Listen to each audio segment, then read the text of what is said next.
Kondisi masyarakat Indonesia pada masa penjajahan, pengaruh monopoli dalam perdagangan.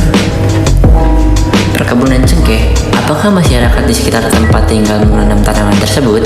Tanaman di samping merupakan salah satu produk yang dimonopoli bangsa Barat saat menjajah Indonesia. Cengkeh merupakan salah satu hasil utama masyarakat Maluku. Hasil tanaman tersebut merupakan tanaman ekspor yang dibutuhkan masyarakat Eropa. Perusahaan dagang Belanda VOC berusaha menguasai perdagangan tersebut. Rakyat hanya diperbolehkan menjual hasil perkebunan tersebut kepada VOC. Para pedagang lain tidak diperbolehkan membeli hasil perkebunan dari rakyat tersebut. VOC telah melakukan penguasaan perdagangan di Maluku atau disebut praktik ekonomi. Pada awal kedatangannya, bangsa-bangsa Barat diterima dengan baik oleh rakyat Indonesia. Hubungan perdagangan tersebut kemudian berubah menjadi hubungan penguasaan atau penjajahan. VOC terus berusaha memperoleh kekuasaan yang lebih dari sekadar jual beli. Itulah yang memicu kekecewaan, kebencian, dan perlawanan. Pada awalnya, VOC meminta keistimewaan hak-hak dagang, akan tetapi dalam perkembangannya menjadi penguasaan pasar atau monopoli. VOC menekan para raja untuk memberikan kebijakan perdagangan hanya dengan VOC. Akhirnya, VOC bukan hanya menguasai daerah perdagangan, tetapi juga menguasai politik atau pemerintahan. Monopoli. Monopoli adalah penguasaan pasar yang dilakukan oleh satu atau sedikit perusahaan. Bagaimana dampak monopoli?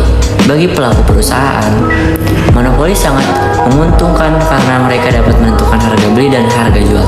Sebagai contoh, pada saat melakukan monopoli rempah-rempah di Indonesia, VOC membuat perjanjian dengan kerajaan-kerajaan di Indonesia. Isinya, setiap kerajaan hanya mengizinkan rakyat menjual hasil bumi kepada VOC.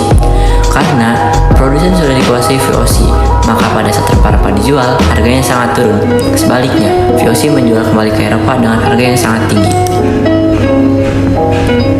VOC memang dibentuk dengan tujuan untuk menghindari persaingan antara perusahaan dagang Belanda dan memperkuat diri agar dapat bersaing dengan perusahaan dagang dari negara lain seperti Portugis dan Inggris.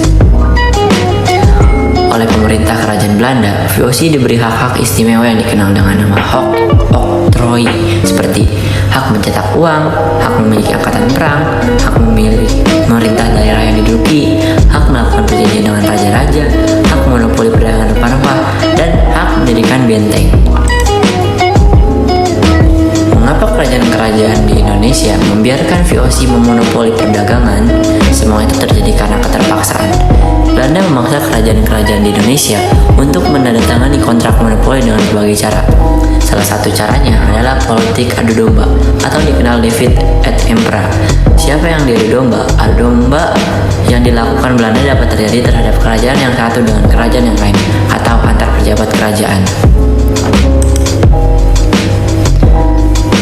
Perang antar kerajaan.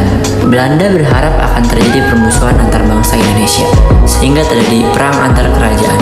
Belanda juga terlibat dalam konflik internal yang terjadi di kerajaan. Pada saat terjadi perang antar kerajaan, Belanda mendukung salah satu kerajaan yang berperang. Demikian halnya saat terjadi konflik di dalam kerajaan, Belanda akan mendukung salah satu pihak. Setelah pihak yang didukung Belanda menang, Belanda akan meminta balas jasa. Renungkan. Monopoli adalah salah satu bentuk perdagangan yang dapat merugikan orang lain. Apabila kalian menjadi pedagang, jadilah pedagang yang adil, tidak mementingkan keuntungan sendiri. Lakukan perdagangan dengan penuh toleransi, bersaing cara sehat, dan saling mengasihi. Monopoli dapat dilakukan dalam hal-hal tertentu oleh negara. Contohnya, produksi semen dan minyak bumi dimonopoli oleh pemerintah demi kemakmuran seluruh rakyat Indonesia. Akibat monopoli, rakyat Indonesia sangat menderita. Mengapa demikian? Dengan adanya monopoli, rakyat tidak memiliki kebebasan menjual hasil bumi mereka. Mereka terpaksa menjual hasil bumi hanya kepada VOC. VOC dengan kekuasaan yang membeli hasil bumi rakyat Indonesia dengan harga yang sangat rendah. Padahal apabila rakyat menjual kepada pedagang lain, harganya bisa jauh lebih tinggi. Untuk meluaskan kekuasaan, VOC mempersiapkan penguasaan dengan cara perang militer. Beberapa gubernur jenderal seperti Antonio van Diemen, Johan Matsuyker, Rijslof van Guens, Cornelis Zenoms Pleman merupakan tokoh-tokoh peletak dasar politik ekspansi VOC. VOC mengalami kebangkrutan pada akhir abad 18. Korupsi dan manajemen perusahaan yang kurang baik menjadi penyebab utama kebangkrutan VOC. Pada tanggal 13 Desember 1799, VOC dibubarkan. Mulai tanggal 1 Januari 1800, Indonesia menjadi jajahan pemerintah Belanda atau sering disebut masa pemerintahan Hindia Belanda. Pengaruh kebijakan kerja paksa dan dampaknya. Kerja paksa atau umumnya kita kenal dengan kerja rodi adalah sebuah kegiatan di mana kita dipaksa bekerja untuk menguntungkan satu pihak. Kerja paksa juga memberikan dampak buruk bagi korban kerja paksa, yaitu menderita baik fisik dan juga mental. Kerja paksa dilakukan dengan cara yang sangat sulit untuk dimengerti, di mana kita tidak diperhatikan asupan makanannya dan melakukan pekerjaan di luar batas-batas kemanusiaan. Berikut ini ada sebuah gambar yang dimana jalur tersebut memanjang lebih dari 1000 km dari Cilegon atau Banten, Jakarta, Bogor, Bandung, Cirebon, Semarang, Pati, Surabaya, Probolinggo, hingga Panarukan atau Jawa Timur. Saat ini, jalur tersebut merupakan salah satu jalur transportasi utama bagi masyarakat di Pulau Jawa. Anyir Panarukan dibangun 200 tahun yang lalu oleh pemerintah Gubernur Jenderal Daendels yang merupakan bagian dari Republik Batav atau Prancis. Gubernur Jenderal Daendels yang memerintah tahun 1808 sampai 1811, melakukan berbagai kebijakan seperti pembangunan militer, jalan raya, perbaikan pemerintahan, dan perbaikan ekonomi. Salah satu kebijakan yang terkenal dan buktinya dapat disaksikan hingga masa sekarang adalah pembangunan Jalan Anyir Panarukan atau Jalan Raya Pos. Kedatangan bangsa Barat juga membawa pengaruh budaya baru yang sebelumnya tidak dikenal pada masyarakat Nusantara. Hal ini juga mempengaruhi gaya hidup para bangsawan kerajaan, sehingga menimbulkan kebiasaan yang kebarat-baratan menjadi bagian dari kehidupan kala itu. VOC, Hindia Belanda, Republik Batav, dan Inggris.